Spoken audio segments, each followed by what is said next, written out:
Ce jour-là, dans les murs de l'Organisation mondiale de la santé à Genève, des centaines de spécialistes réunis pour combattre le Covid-19 et pour partager un espoir.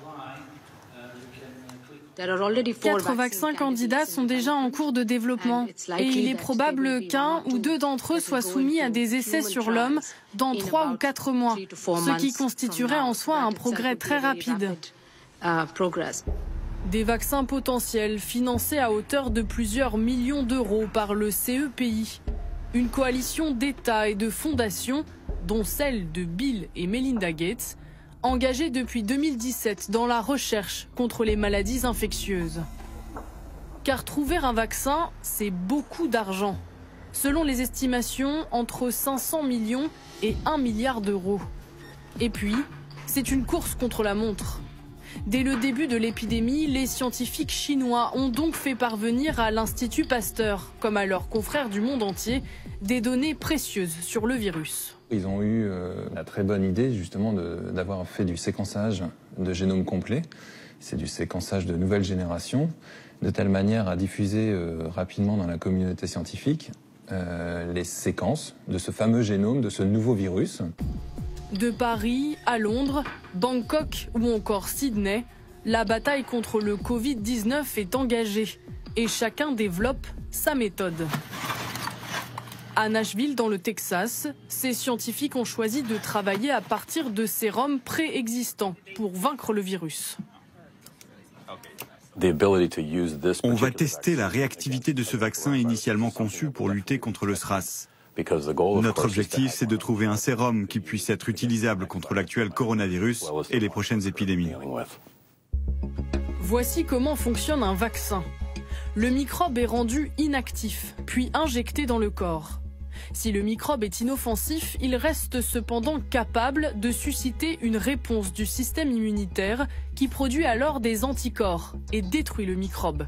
Lors d'une prochaine contamination, l'organisme aura donc les armes pour se défendre.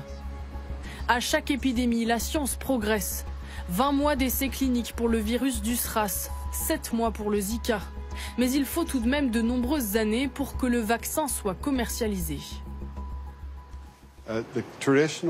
Normalement, ça prend entre 8 et 10 ans pour mettre au point un nouveau vaccin. Il y a eu de grands progrès avec Ebola puisque ça n'a pris que 4 ans. Après, c'était particulier. Nous avions des preuves dès le début des essais cliniques que ça allait fonctionner, que nous pouvions le tester. Mais depuis cette réussite, nous avons désormais à cœur de réduire les délais. Outre les vaccins, les chercheurs planchent aussi sur des traitements médicamenteux, comme ici, dans ce laboratoire lyonnais hautement sécurisé. On est sur des stratégies de développement thérapeutique pour essayer de traiter dans l'urgence les patients. La vaccination, c'est plutôt une démarche à plus long terme de prévention.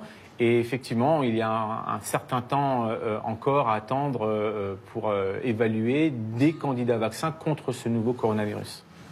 Ces scientifiques travaillent à partir de médicaments présents sur le marché et les reconditionnent pour qu'ils aient une action antivirale.